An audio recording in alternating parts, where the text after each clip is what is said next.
मौत हमेशा शरीर को बिगाड़ देती है। ऐसा ही होता है ना? पर कभी-कभी चेहरा खूबसूरत बन जाता है। लूसी मर चुकी थी। दिल रुक चुका था। सांसें ठंडी हो चुकी थी।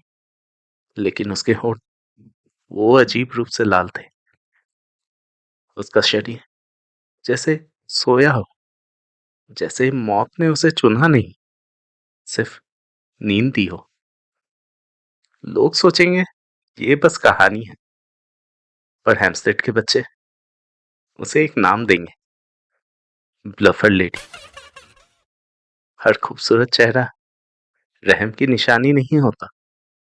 और आज रात लंदन को पता चलेगा कि कभी-कभी मौत मुस्कुराती भी है।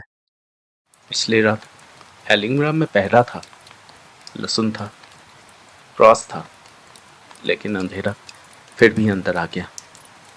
वैन हेल्सिंग ने सीवर्ट को कहा था, अगर लूसी बदल गई तो हम उसे खुद आजाद करेंगे। सीवर्ट ने उस रात सर हिलाया था। डॉक्टर होने के बावजूद वो समझ नहीं पाया था इस वादे का क्या मतलब होगा। सुबह जब दरवाजा खुला, लूसी शांत थी, बहुत ज्यादा शांत। उसके होठ लाल थे, जैसे उसने नींद में मुस्कुराया हो। सबने सोचा कहानी यहीं खत्म हो गई, लेकिन कुछ कहानियां जनाजे के बाद ही शुरू होती हैं। और अब लंदन की गलियों में घोड़े गाड़ियों की दौड़ में बारिश पत्थरों पर गिर रही थी और धुंध ने शहर को घुटनों तक ढक दिया था। लंदन को अभी पता भी नहीं था कि उसके एक बेटी ने अंधेरे को चुन लिया है। रात धीरे धीरे गहरी हो गई थी। कमरे की दीवार पर लड़की खड़ी हल्के से टिक टिक कर रही थी। वो आवाज पहले मामूली लगती थी, लेकिन जब लोग 3 रात से ना सोए हों तो हर एक टिक एक छोटा सा झटका बन जाता है। हेलिमग्राम के उस कमरे में हवा ठंडी हो चुकी थी। ऐसी ठंड जो कपड़ों के ऊपर नहीं रुकती, सीधा हड्डी तक पहुंचती है। लहसुन की महक कमजोर पड़ चुकी थी।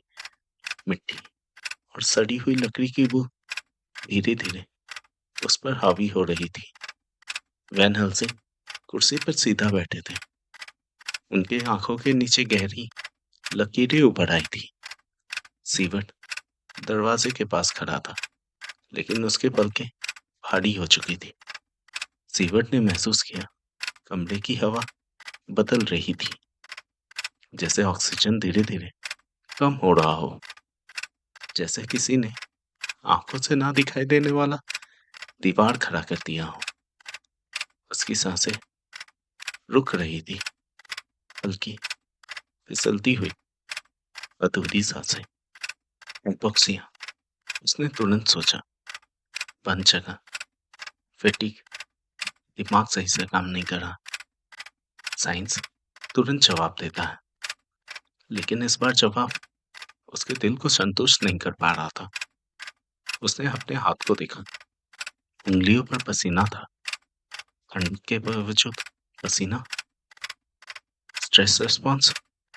उसने अपने आप को समझाया। वैन हेल्सिंग की गर्दन धीरे से झुकी। फिर उन्होंने उसे झटके से सीधा किया। जॉन, अगर नींद आए, लड़ना, उन्होंने धीरे से कहा। लूसी बिस्तर पर सीधी पड़ी थी। उसकी सांसें इतनी धीमी थी कि अगर कोई ध्यान ना दे तो समझ ही नहीं पाएगा कि वो चल रही थी। फिर घड़ी रुक गई। ना टिक, ना हल्की सी वाइब्रेशन, बस सन्नाटा। कमरा अचानक और भारी लगने लगा। सीवट का दिल तेजी से धड़कने लगा। मशीन फेल हो रहा है, उसने सोचा। कोइंसिडेंस? लेकिन कोइंसिडेंस कभी हवा को इतना ठंडा नहीं किया। खिड़की बंद थी, शीशा सलामत, फिर भी शीशे के उस पार धुंध गहरी होने लगी, नीली सी, धीमी सी, जैसे पानी दीवार से फिसल कर नीचे आ रहा हो। धुंध शीशे को छुए बिना अंदर आ गया।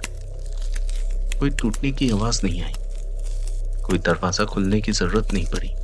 धुंध अब फर्श पर रेंग रहा था, तरल जैसा, जैसे हवा नहीं, तरल अंधेरा हो। सीवट का शरीर भारी पड़ रहा था। हेलुसिनेशन, उसने सोचा, नींद कम होने के कारण। लेकिन उसके डॉक्टर का दिमाग पहली बार जवाब देने में धीमा पड़ रहा था।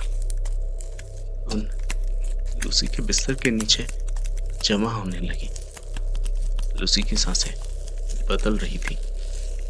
अब वो रुई जैसे नहीं लग रही थी, अब वो गहरी थी, लेकिन किसी और रिदम में बज रही थी। धीरे धीरे वो उठी, पहले घुटनों तक, फिर सीने तक, फिर धुन ने रूप लेना शुरू किया। एक लंबा आकार, पतला, स्थिर, आंखें अंधेरे जैसे गहरी। लूसी ने पलकें खोली। डर नहीं था, सिर्फ पहचान, जैसे वो किसी का इंतजार कर रही थी। लूसी, आवाज हल्की थी, गहरी थी। लूसी की पलकें और उठी। मैं थक गई हूं, साया और झुका। और जब उसने अगला लफ्ज बोला, मैं तुम्हें मुक्ति दूंगा, लूसी हल्की सी उठी। सिवट का दिल उसकी छाती तोड़कर बाहर निकलने को था। कार्डियक कोलैप्स, उसने अपने आप को कहा। सीवियर एनीमिया, हेलुसिनेशन, दिमाग भी फेल कर रहा, लेकिन उसका शरीर हिल नहीं रहा था। उसने क्रॉस की तरफ हाथ बढ़ाया, उंगलियां सुन, साया और करीब आया। तुम्हें दर्द से आजादी मिलेगी, उसने फुसफुसाया। लूसी ने आंखें बंद कर ली। एक लंबे पल तक कमरा बिल्कुल स्थिर था। फिर लूसी की सांसें रुकने लगी। न चीख, न झटका, सिर्फ एक धीमा सा कंपन। सीवट के कान अपनी ही हार्ट बीट को सुन रहे थे। फिर वो भी धीमी पड़ने लगी। जब साया सीधा हुआ, लूसी का चेहरा अलग था। वो मुर्दा नहीं लग रही थी, वो तृप्त लग रही थी। साया फिर धीरे से बोला, अब तुम मेरी हो। बुंद फिर तरल में बदल गया और नीचे फिसल गया, फिर हवा में घुल गया। कमरा वापस पहले जैसा होने लगा। घड़ी फिर से चलने लगी। वैन हेल्सिंग एक झटके से हिले। सीवट का शरीर अचानक आजाद हुआ। दोनों ने लूसी की तरफ देखा। सांसें नहीं, पल्स नहीं, लेकिन उसके होठों पर एक अजीब सी लाली थी और आंखों में शांति। और उस पल सीवट के अंदर का डॉक्टर चुप हो गया। साइंस ने पहली बार सर झुका दिया था और डर ने पहली बार अपनी जीत। सुबह की रोशनी कमरे में फैल चुकी थी। वो रोशनी जो आम दिनों में गर्म लगती है, आज बेजान सी थी, जैसे सूरज भी अंदर आने से हिचक रहा हो। लूसी बिस्तर पर सीधी पड़ी थी, बिल्कुल स्थिर। सीवट आगे बढ़ा। डॉक्टर का शरीर ट्रेन्ड होता है, पहले रिएक्शन देता है, बाद में महसूस करता है। उसने लूसी की कलाई पकड़ी, उंगलियां सही जगह पर टिकाई। प्रेशर ठीक, टाइमिंग सही, पल्स कुछ नहीं। उसने अपनी उंगलियां गर्दन पे ले जाके आर्टरी चेक की। दोबारा शांति।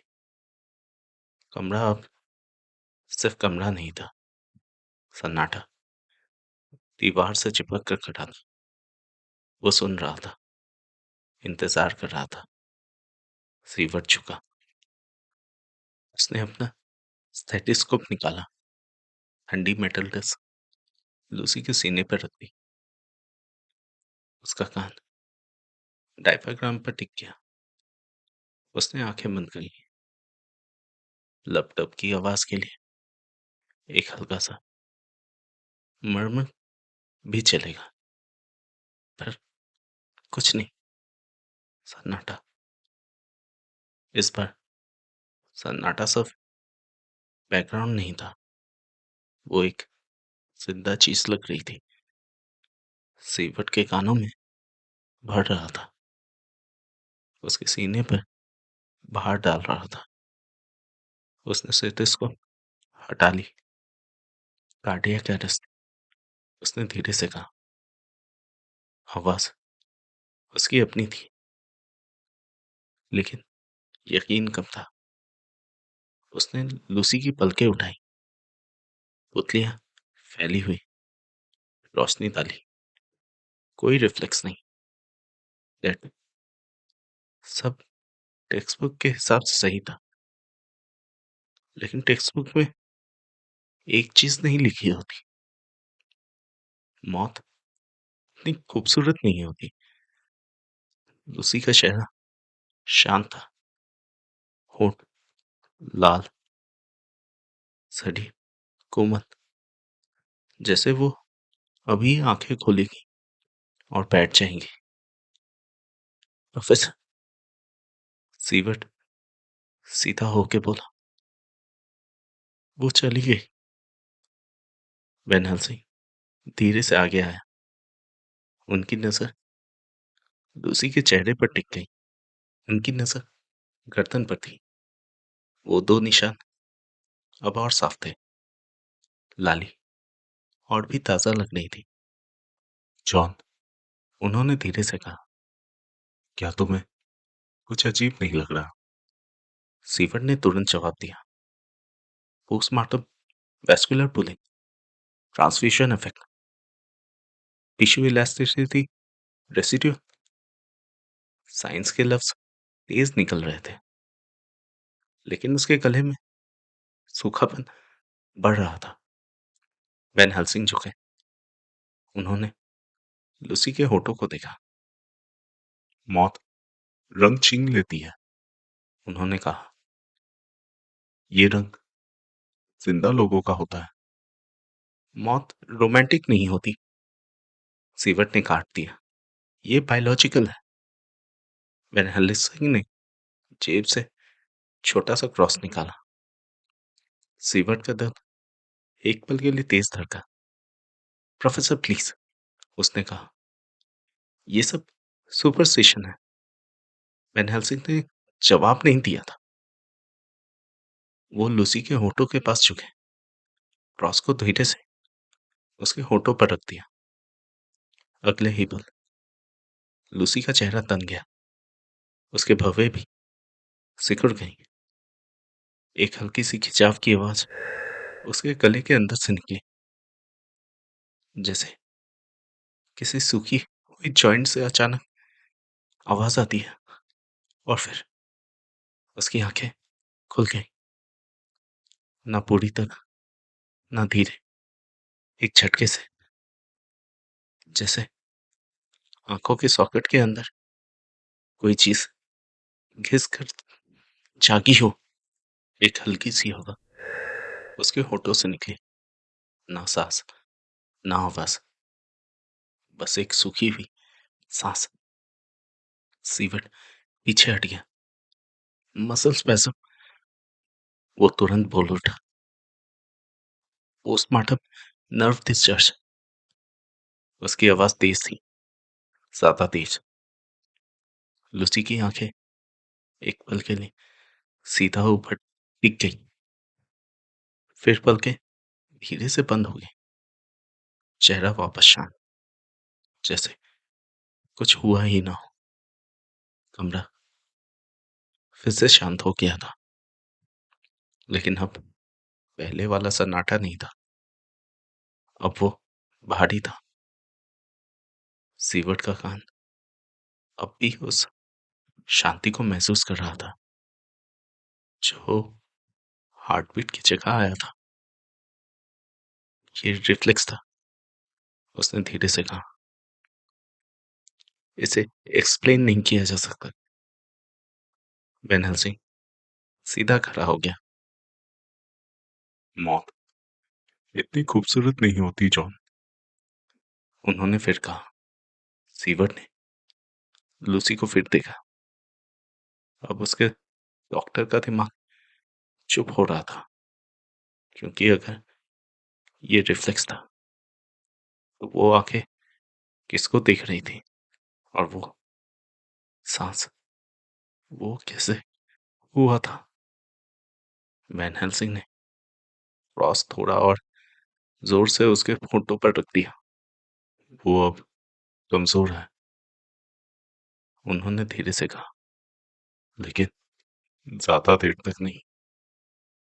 सीवट ने महसूस किया सन्नाटा वापस आ चुका था, लेकिन अब वो इंतजार कर रहा था।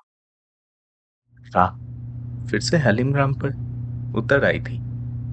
कमरा जहां लूसी का शरीर रखा था अजीब तरह से शांत था। वो शांति जो सुकून वाली ना हो, बल्कि ऐसी हो जो कानों के अंदर जाके दबाव बन जाती है। हवा भारी थी।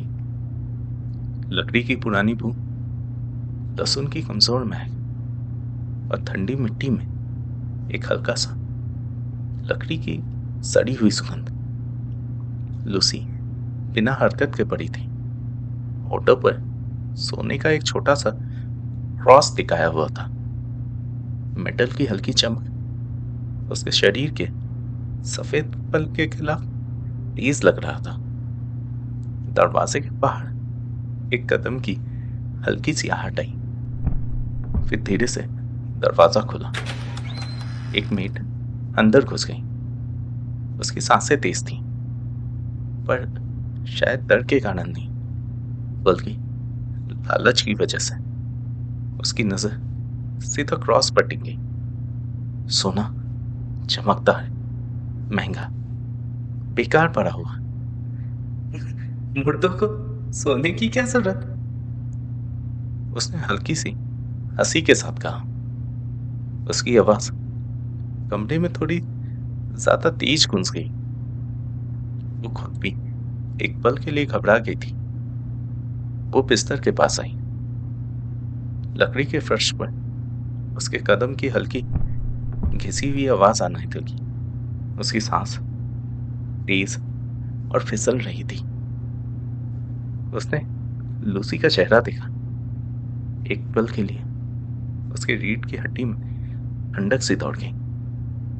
लूसी बिल्कुल जिंदा लग रही थी।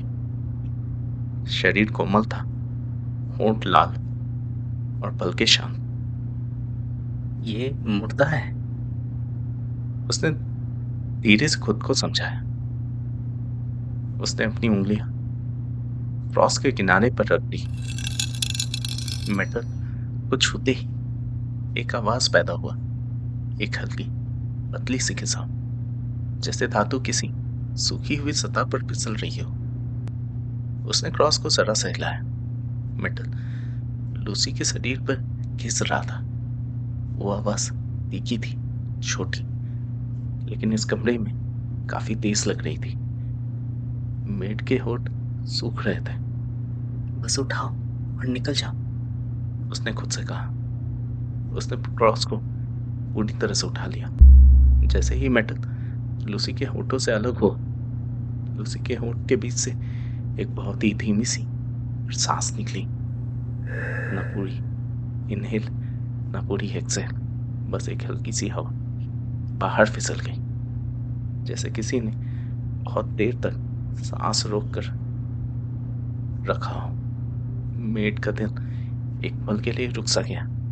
खिड़की से आवाज आई होगी, उसने तुरंत सोचा, लेकिन खिड़की तो बंद थी। कमरा और ठंडा हो गया। लूसी की उंगलियां हल्की सी मुड़ी, इतना हल्का कि अगर आंखें ना टिकी हो तो दिखे भी ना। मेड ने रॉस को अपनी जेब में डाल दिया। सोना अब पहले जैसा ठंडा नहीं था, जैसे वो उसकी उंगलियों में धीरे धीरे गर्म हो रहा हो। उसने एक बार फिर से लूसी को देखा। लूसी बिल्कुल शांत थी, लेकिन उसके होठों पे एक बहुत ही पतली सी रेखा उभर आई थी। मुस्कान नहीं, बस एक संकेत। मेड को लगा उसने कुछ सुना, जैसे कोई हल्की सी खिसाक अंदर से आई हो, जैसे दांत एक दूसरे से टकराए हों। वो तुरंत पीछे हटी। बस मेरी कल्पना है, उसने खुद से कहा। वो जल्दी से मुड़कर दरवाजे की तरफ बढ़ी। उसके कदम तेज थे और सांसें और भी ज्यादा तेज। दरवाजा बंद हुआ। कमरा फिर से शांत हो गया था, लेकिन ये शांति अलग थी। इसमें एक हल्की सी लय थी, जैसे कोई बहुत धीरे धीरे सांसें ले रहा हो। लूसी के होंठ जरा खुले थे। उसकी जीभ दांतों को छू रही थी, जैसे वो अपनी भूख को महसूस कर रही हो। रॉस गायब था। ताला हट चुका था। मेड को लगा वो बस सोना चुरा कर जा रही है, लेकिन असल में उसने दरवाजा खोल दिया था। और इस दरवाजे के उस पार सिर्फ अंधेरा नहीं था। ग्रेवयार्ड में मिट्टी गीली थी। रात की नमी अभी तक जमीन में घुली हुई थी। पेड़ शांत खड़े थे, लेकिन कहीं ऊपर से कौवे की एक कड़वी सी आवाज हवा को काट कर गुजर जाती है। लूसी का कफन गड्ढे के पास रखा था। सफेद फूल उस पर पड़े हुए थे। उन पर नमी जम चुकी थी। आर्थर बिल्कुल सीधा खड़ा था। उसका चेहरा सफेद पड़ चुका था, आंखें गहरी, जैसे वो तो यही है, लेकिन अंदर से कहीं और डूबा हुआ है। प्रीस की आवाज दूर से आ रही थी। लफ्ज सुनाई तो दे रहे थे, पर समझ नहीं आ रहे थे। आर्थर ने धीरे से कहा, मुझे उसे देखना है। उसकी आवाज अजीब हो गई थी। ना चीख, ना फुसफुसाहट, बस डूबी हुई, जैसे वो जमीन के नीचे से बोल रहा हो। किसी ने जवाब नहीं दिया। खामोशी ने उसे घेर रखा था। वही खामोशी जो लूसी के कमरे में थी। वही खामोशी जो स्टीवर्ट के स्टेथोस्कोप ने सुना था। आर्थर ने कॉफिन को देखा। लूसी। इस बार उसकी आवाज मिट्टी से टपक कर वापस आई। मुझे देखने दो। वेन हेल्सिंग एक कदम आगे बढ़े। नहीं। आर्थर ने उनकी तरफ देखा। उसे गुस्सा आ रहा था, लेकिन उन पर नहीं। आर्थर आस पास देखने लगा। ग्रेव डिगर्स, फूल, खड़ा हुआ प्रीस्ट, और सबसे ऊपर वो भारी खामोशी। तुम सब सुन क्यों नहीं रहे? आर्थर ने हवा में ही पूछा। उसकी सांसें तेज हो गई थी। वो अंधेरे से डरती थी। तुम्हें याद है, वो अंधेरे से डरती थी। किसी ने जवाब नहीं दिया। कौवे की एक और आवाज आई। आर्थर अचानक से आगे बढ़ा और कॉफिन पर गिर गया। लकड़ी की सतह उसके शरीर से टकराई। गीली मिट्टी के किनारे हिल गए। लूसी। इस बार आवाज बिल्कुल डूबी हुई थी, जैसे मिट्टी ने उसे आधा निकल लिया हो। उसने अपना सर कॉफिन पर रख दिया। मैं यही हूं, सुन रही हो ना? फिर ग्रेव डिगर्स ने कॉफिन को धीरे धीरे गड्ढे में उतारना शुरू किया। लकड़ी मिट्टी की दीवारों से टकरा रही थी। फिर पहला ठन्ना गिराया गया। गीली मिट्टी, नमी से मिली हुई मिट्टी भारी लकड़ी से टकरा रहा था। आर्थर का शरीर झटका खा रहा था। दूसरा ठेला। इस बार हवा थोड़ी गहरी थी। तीसरा धला। वो रिदम सीधा सीने पर लग रहा था, जैसे हार्ट बीट हो। आर्थर ने अपना हाथ कान पर रख दिया। बंद करो ये आवाज। उसकी आवाज मिट्टी के नीचे से आती हुई लग रही थी। बंद करो। कौवा जोर से चिल्लाने लगा। आर्थर ने सर उठाया। उसकी आंखें लाल थी, लेकिन गुस्सा वैन हेल्सिंग पर नहीं था, इस खामोशी पर था। बोल क्यों नहीं रही? वो हवा में छिया। लूसी, एक बार बोल दो। मिट्टी गिरती रही। गीली मिट्टी की सुगंध तेज हो गई थी। नमी और सड़ी हुई जमीन की बू हवा में घुल गई थी। आर्थर ने कॉफिन के किनारे को पकड़ने की कोशिश की। वो जिंदा है। उसने धीरे से कहा। इस बार आवाज में यकीन था, जिद ज्यादा। वो जिंदा है, मुझे महसूस हो रहा है। एक पल के लिए सब रुक गए। सबने कॉफिन की तरफ देखा। खामोशी भारी हो गई थी, जैसे जमीन वो तो इंतजार कर रही हो, लेकिन अंदर से कोई आवाज नहीं आई, सिर्फ मिट्टी गिरने की आवाज। आर्थर के घुटने धीरे धीरे ढीले पड़ गए थे। वो कॉफिन को छूने की कोशिश कर रहा था। मैंने उसे वादा किया था। उसकी आवाज फिर से डूब गई। मैं उसे अकेला नहीं छोड़ूंगा। वैन हेल्सिंग ने उसके कंधे पर हाथ रखा। इस बार जोर से नहीं, मजबूती से। वो अकेले नहीं है, उन्होंने धीरे से कहा। आर्थर ने आंखें बंद कर ली। मिट्टी ने कॉफिन को पूरी तरह से ढक लिया था। आखिरी ढीला गिराया गया। रिदम रुक गई। ग्रीव स्मूथ कर दिया गया। फूल वापस से सज गए। लोग धीरे धीरे वहां से चले गए। कौवे की आवाज दूर होती गई। आर्थर वहीं खड़ा था, लेकिन उसकी आवाज अब भी डूबी हुई थी, जैसे वो खुद आधा मिट्टी में रह गया और जमीन के नीचे एक शरीर था, शांत, इंतजार कर रहा था। हेम्पस्टेड के गलियों में शाम जल्दी उतर आती है। धुंध रास्ते पर रुई जैसे लटकती है। स्ट्रीट लैम्प्स की रोशनी धुंध में फंसकर पीली हो जाती है। एक छोटा सा लड़का, शायद 6 या 7 साल का, अपने घर से थोड़ा दूर निकल आया था। उसके जेब में एक लकड़ी का सिपाही था। वो उसे चलाता हुआ मिट्टी पर लाइन बना रहा था। उसे अंधेरे से डर लगता था, लेकिन आज अंधेरा उसे उतना बुरा नहीं लग रहा था।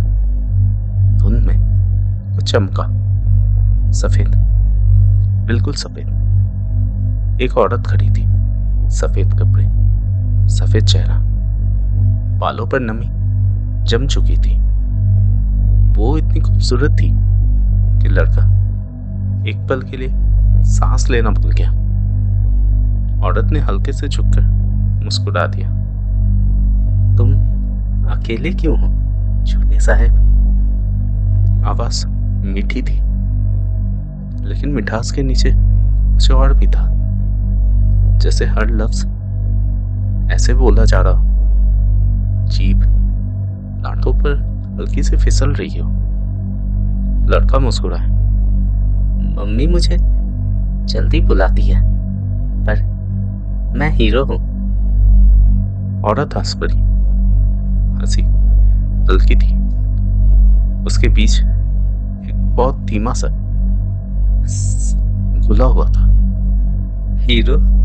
उसने लफ्ज को दोहराया, जैसे टेस्ट कर रही हो। लड़का उसके पास आया। लोग आपको ब्लफर लेडी कहते हैं, उसने सीधे तरीके से कहा। औरत की आंखों में चमक आई। ब्लफर लेडी।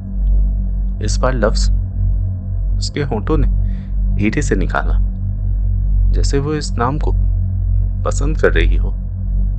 तुम्हें मुझसे डर नहीं लगता? लड़का सिर हिलाकर बोला। नहीं, आप तो अच्छी हो। औरत और झुक गई। उसके बाद लड़के के कंधे को छू गए। उसकी सांस ठंडी थी, लेकिन उस ठंडक में भी एक अजीब सी गर्मी थी। मैं तुम्हें हल्का कर सकती हूँ, उसने धीरे से कहा। लड़का हंस पड़ा। हल्का कैसे? औरत ने अपने होठों को जरा सा खोला। स्ट्रीट लैम्प की रोशनी में उसके दांत चमक रहे थे। वो दांत बल्कि सबसे लंबे थे, और उन पर नमी की एक पतली सी लेयर सी थी।